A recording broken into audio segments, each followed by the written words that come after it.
Part 6.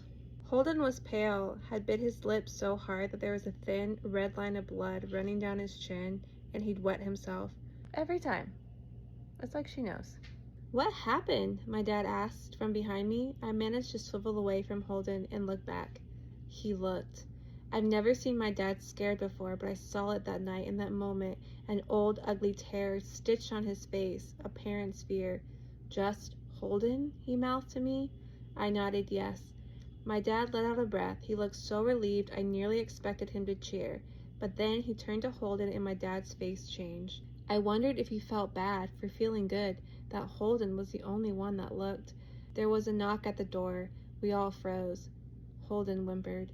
"Don't answer it," my mom said. She stood at the threshold of the hall. I'd always thought she was a skeptic. I'd always thought she was a skeptic and just humored my dad about the window and the whistler, but that night we were all believers.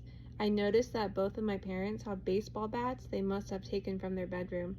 The knock came again, a little louder this time. "Please don't open the door," Holden whispered. My dad walked over to him, hugged him close. "We won't," my dad promised, still holding his bat. "Nothing is coming in here tonight." Thud, thud, thud. "Call the police," my mom whispered to my dad. The knocking instantly stopped. My dad looked over his shoulder at us. "Do you think—" He was cut off by frantic knocking that trailed off to a polite tap, tap, tap. "Police?" something said from the other side of the door. "Ooh." The voice from outside sounded exactly like my mom, like a parrot repeating the words back to her. "Police! Call the police! Tap, tap, tap, police!" My mom pulled us closer. "Police! Police! Police!" "Please stop," I heard her whisper.